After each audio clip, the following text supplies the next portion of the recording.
በስመ አብ ወወልድ ወመንፈስ ቅዱስ አሐዱ አምላክ አሜን። ብሩካን እግዚአብሔር ልጆች ተወደዳችሁ በጌታችን በአምላካችን በኢየሱስ ክርስቶስ ፍጹም ፍቅሩ መስቀል ላይ በተሰቀለ ጊዜ ደሙን ሲያፈስ ዕዳ ሲከፍልና የተከፈለለት ሕዝብ ያደረጋችሁ ተወዳጆች እግዚአብሔር ልጆች በጸጋው ብዛት በምሕረቱ ብዛት በሕይወት የምትቆሙ የምትኖሩ እግዚአብሔር ሥላሴ የሚያኖራችሁ የሚመግባችሁ ብሩካን እንደምን ቆያችሁ? ሁሉን የሚችል አምላክ ጌታ መድኃኒታችን ኢየሱስ ክርስቶስ ከአብ ከመንፈስ ቅዱስ ጋር በአንድነት በሦስትነቱ የተወደደ የተመሰገነ ይሁን። ወደ ቅድስት ሀገር ኢየሩሳሌም እስራኤል መንፈሳዊ ጉዞ ለ10 ቀን እናዘጋጃለን። መላይቷን እስራኤል ከጫፍ እስከ ጫፍ መታየት የሚገባቸው ቦታዎች ሁሉ ነው የምንመለከተው። በጣም ድንቅ ድንቅ ቦታዎችን እናያለን። ጌታ የተወለደበትን ቤተልሔም ቆመን ልደቱን እናከብራለን። የተሰቀለበት መስቀል ስር ቆመን የተቀበረበት ባዶ መቃብር ውስጥ ገብተን ቅባ ቅዱስ ተቀብተን እንዲሁ ደግሞ ያረገበት ቦታ ሄደን እንዲሁ የረገጠውን ባህር ላይ ሄደን የራሱን ክብሩን ክብረ መለኮትን የገለጸበት ታቦር ተራራ ላይ ወጥተን የተጠመቀበት ዮርዳኖስ ገብተን ተጠምቀን እነዚህን በመሳሰሉ የተባረኩ ወርቃማ ጊዜዎች የምናሳልፍበት ጉዞ ነው። ለገና 10 ቀን ነው ጉዟችን። እናንተም ሆነ ቤተሰቦቻችሁ በተለይ ወላጆቻችሁ በሕይወት ያሉ አያቶቻችሁ በሕይወት ያሉ እድለኞች ሰዎች ብታደርጉት እድለኞች ናቸው። 9114138 ስልኬ ላይ አሳውቁኝ። እግዚአብሔር እናንተን ቤታችሁን ይባርክ። እንግዲህ የጠላትን ሀሳብ አንስተውም ይለናል ሐዋርያው ጳውሎስ። ጠላት ያው ስሙን መጥራት ባይገባኝም መቼም ሀሳቡን ግን አንስትም። አንዳንዴ እኛ ውስጥ ሲናገር እኛው ሲሰራ በምንድን ነው ልናገር የምንችለው? እኛ አንዳንዴ ሴጣን ያመጣብኝ እንዲህ ሴጣን አታምጣብኝ የምንለው የሆነ ደብቀን ያስቀመጥነው ሴጣን ያለን የሚመስለን ጊዜ አለ። በልማድ ነው የምናደርገው፣ ግን እኛና እሱ ተካክደን መኖር ነው ያለብን። እኛ እሱን ክደን ነው ሁሌ በጸሎታችን አንድ አምላክ በሚሆን በአብ በወልድ በመንፈስ ቅዱስን እያመንኩ ጠላቴ ሴጣንን እክዳለሁ ብለን ነው የምንክደውና ስራውንም ጭምር መካድ ማለት ነው። መካድ ማለት የአንደበት የቋንቋ ብቻ ንግግር ሳይሆን ሀሳቡንም ጭምር አለመቀበል። የሴጣን ሀሳብ በውስጣችን አንዳንድ ጊዜ ሊሰማን ይችላል።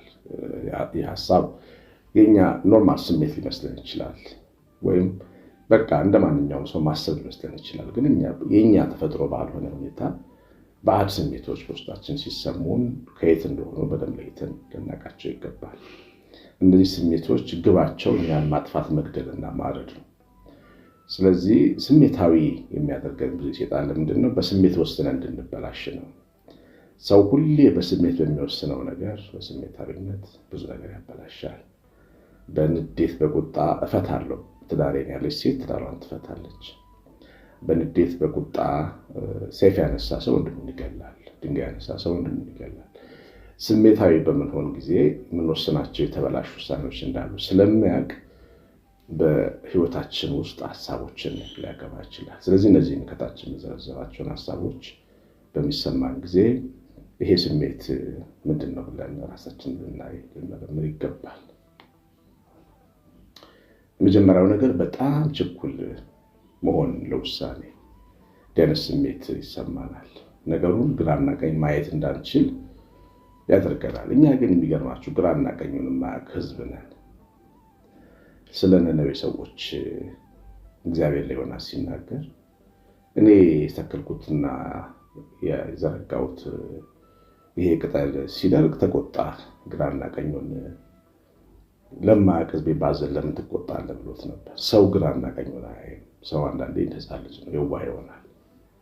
ስለዚህ ግራና ቀኛችንን ለማየት ጊዜ እንፈልጋለን። አናቅም ሳይሆን ፍጹም አናይም ሳይሆን ግን ጊዜ ፈላጊዎች ነን። አስተውሎት ይፈልጋል ግራና ቀኝን ለማየት። ስለዚህ ሰይጣን ምንድን ነው የሚጠቀመው? ቶሎ ብለን እንድንወስን ነው የሚያደርገን። ችኩል ውሳኔዎች እንድንሆን በአንድ ሌሊት ህይወታችን እንድንወስን ሊገፋፋን ይችላል እና ሁልጊዜም ቢሆን ለውሳኔ አለመቸኮል፣ ለውሳኔ የሚያጣድፍ ነገር ሲገጥመን ለውሳኔ የሚያጣድፈው ነገር ከጠላት ሊሆን እንደሚችል መገመት አለብን። በተለይ ትልቅ ውጤት ህይወታችን ላይ የሚያመጣ ለምሳሌ ማግባት ሊሆን ይችላል፣ መፍታት ሊሆን ይችላል፣ አንድን ስራ ትቶ መሄድ ተበሳጭቶ የዛ ስራ ቦታ ላይ አንድ ሰው አበሳጭቶ ሊሆን ይችላል። ያን ስራ ግፍ አድርጎ ትቶ ለመሄድ በአንድ ሌሊት መወሰን ሀገር ትቶ ለመሄድ በቃ ስደት ለመውጣት በሊቢያ በምናምን ለመውጣት በአንድ ሌሊት መወሰን ተቀምጠን ስንቆዝም ልባችን ውስጥ ሀሳብ ሊያገባ ይችላል። ሰይጣን ተነስ ይላል። ግን የሚነዳን ወደ በረሃ ወደምንታረድበት ሸለቆ ሊሆን ይችላል እና ስሜታዊ እንድንሆንና ፈጥነን እንድንወስን ግፊት ሲፈጥርብን ውስጣችን ከጠላት መሆኑን በደንብ መረዳት ይኖርብናል። እግዚአብሔር ልጆች፣ ሁለተኛ ተስፋ ቢስ ስሜት እንዲሰማን ማድረግ ነው። ሁሌ የጠላት ግብ ነው ይሄ። እኛ ፍጹም ተስፋ ነው ያለን፣ የዘላለም ተስፋ ነው ያለን። ይኸውላችሁ በሰማይና በምድር አሁን ከሰማዩ በታች ባለው በየትኛው ፍጥረት እንደኛ ተስፋ ያለው ፍጥረት የለም። ኢቭን ሰይጣን ተስፋ የለም። እኛ ግን ተስፋ አለን።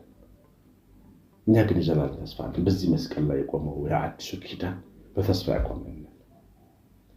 የደም ማህተም የተሰጠን። የአሜሪካ ቪዛ ያላችሁ ሰዎች የትም ሀገር ትገባላችሁ አይደል? ትጠየቃላችሁ። ሰው እንኳን የሰማዩ የመንግስቱ የበጉ ሰርግ ማህተም ሳይቀር አይደለም የአንድ ሀያል ሀገር ቪዛ እንኳን የትም እንድትንቀሳቀስ ያደርጋል። ትልቁን ማህተም ይዘን ተስፋ እንደሌላቸው ሰዎች እንዲሰማን ያደርገናል። ነገሮችን ሁሉ አጨልመን እንድናይ፣ ጨለማ ነገር እንድናስብ ልባችንን ሊሞላ ይችላል። በቃ ታስረን ከሆነ አንፈታም፣ ታመን ከሆነ አንድንም፣ ቸግሮን ከሆነ በቃ ችግሩ አያልፍም፣ የሆነ ፋይናንሻል ችግር ከሆነ በቃ አይስተካከልም፣ ተራብክ፣ ቤተሰብ ተበተነ ይለናል። የሆነ አንድ ምስቅልቅል ያለ ነገር በስራ ቦታችን ገጥሞ ከሆነ አይፈታም ነው የሚለን። ዝጉን በር ነው የሚያሳየን፣ ወስዶ ገደል ፊት ነው የሚያቆመን። ስለ ተራራው ፈተና ስንማር ጌታ ኢየሱስን መቅደሱ ጫፍ ላይ ቆምና ራስን ታች ወርወር ነው፣ ወደ ታች መወርወርን ነው የሚያሳየው፣ ወደ ላይ መሄድን አይደለም የሚያሳየው።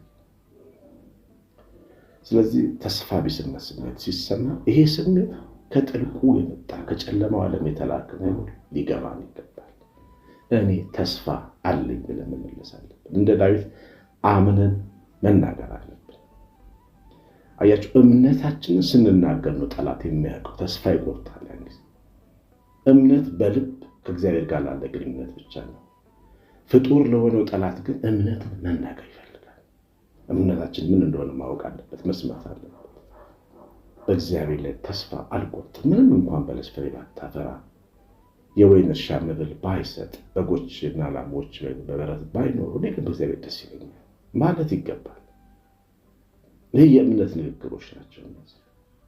ነፍሴ በእግዚአብሔር ደስ ይላታል፣ መንፈሴም በአምላኬ በበረከቱ ሐሴት ታደርጋለች ብሎ መዘመር ይገባል። ጸሎተ ማርያም ያ የተስፋ ቃል ተስፋ እንዳለን ተስፋ እንዲቆርጥብን ያደርጋል። እኛ ላይ የሚዘረጋው ወጥመድ እንዲታጠፍ ያደርጋል እና ተስፋ ቢስነት በውስጣችን ይሰማን የሚያደርገን የሱ ስሜት ነው።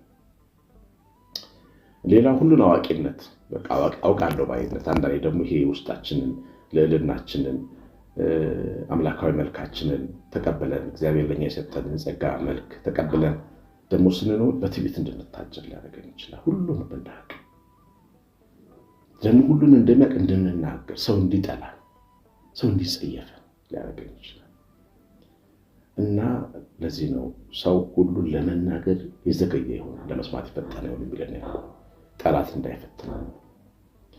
በሰው ፊት ተቀባይነት ማጣት በራሱ የህይወት ፈተና ነው።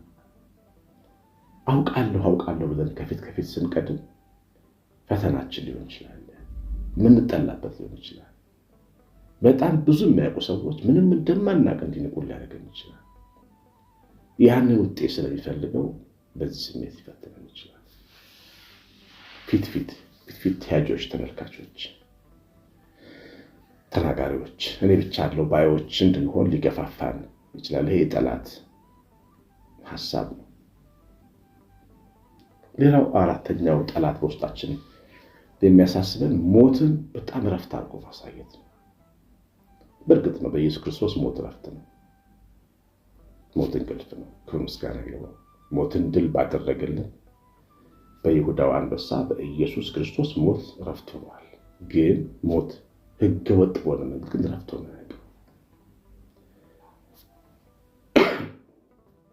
በክርስቶስ ያመኑ ክርስቲያኖች ሞትና የይሁዳ ሞት እኩል ዕረፍት አይደለም። ጠላት ሁሌ ግን የሚያሳየን የይሁዳን ሞት ነው። በእግዚአብሔር ፕሮግራም መሄድን አይደለም የሚያሳየን። ራስን አጥፋና ዕረፍ፣ ተገላገል ነው። ያ ውስጣችን ለሞት ህይወትን በጣም ንቀን ሞትን አክብረን እንድንመለከት ያለ ሰው ራሱን ሲያጠፋ መቅደሱን አፍርሶ ተስፋውን ገድሎ ደሙን ረግጦ ኪዳኑን ረግጦ እንደሄደ ያውቃል።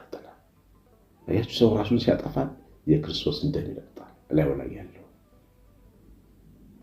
የኪዳኑን ደም ያክፋፋል። እንዲህ አይነቱ ሰው ቅጣቱ ከባድ፣ መቅደሱን ያፈርሳል። መንፈስ ቅዱስ የሚያድርበት ይህንን መርከብ ያፈርሰዋል። ስለዚህ ምሕረት እንደሌለው ያውቃል። አንድ ሰው ራሱን አጥፍቶ መሰስ ብሎ ወደ ሲኦል እንደሚሄድ ያውቃል። ታዲያ ከዚህ በላይ ማስታወቂያ ምን አለ? ሞትን ቀላል አድርጎ ነው የሚያሳየን። እሱ የሞት አለቃ ነው። ምንም ስሜት ቢሰማን ራስን ስለማጥፋት ባሰበን ጊዜ ጠላት አጠገባችን እንደቆመ ልናውቅ ይገባል።